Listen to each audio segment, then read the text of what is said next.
Ini adalah sebuah kapsul waktu yang telah ditimbun selama 50 tahun. Di dalamnya terdapat sejumlah gambar dan catatan tentang masa depan yang dibuat oleh anak-anak dari masa lalu. Begitu kapsul itu dibuka, kepala sekolah mulai mengeluarkan surat-surat dari dalamnya. Lalu secara acak membagikan surat-surat tersebut kepada murid-murid. Ada yang menemukan gambar roket, ada yang mendapat ide tentang teknologi baru, dan ada pula yang melihat rancangan mobil terbang. Namun ketika seorang anak bernama Kosler membuka suratnya, yang ia lihat hanyalah deretan angka aneh.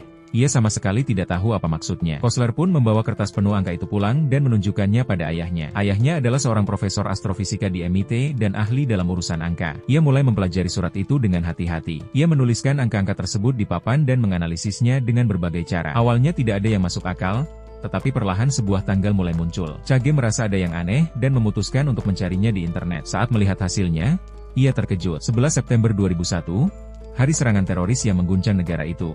Dan bukan hanya tanggalnya, bahkan jumlah korban tewas pada hari itu juga tertulis dengan angka yang persis sama. Surat itu ditulis tahun 1959. Artinya, seseorang sudah meramalkan peristiwa itu 50 tahun sebelumnya. Chage pun mulai menggali angka-angka lain. Ia memasukkannya ke dalam komputer dan ternyata setiap angka yang muncul cocok dengan peristiwa besar di masa lalu. Gempa bumi, bencana, serangan, semuanya akurat termasuk jumlah korban jiwa. Siapapun penulis angka-angka itu, ia memiliki pemahaman yang sangat tepat tentang peristiwa-peristiwa besar di masa depan. Meski begitu, masih ada beberapa angka yang belum bisa dipahami Chage. Keesokan harinya, ia menceritakan semua ini kepada rekannya. Ia bahkan memberi peringatan. Menurut catatan itu, insiden besar berikutnya hanya akan terjadi dalam 2 hari lagi dengan jumlah korban 71 orang. Namun, rekannya menganggap Chage terlalu jauh berpikir. Ia menyuruhnya pulang dan beristirahat. Chage pun merasa kecewa dan pulang dengan diam. Di rumah, ia menyalakan televisi dan memantau berita. Akhirnya hari yang tertulis di kertas itu tiba. Namun seharian penuh tidak ada laporan insiden besar di luar sedang turun hujan.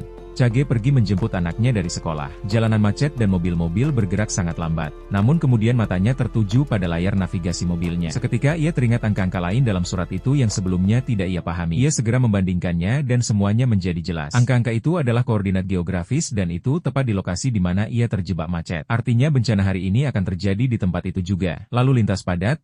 Polisi pun tampak berjaga. Chage mencoba berbicara kepada salah satu petugas. Namun sebelum ia menjelaskan banyak hal, ia langsung lari. Chage menoleh ke belakang. Dan saat itu juga bencana yang ia perkirakan benar-benar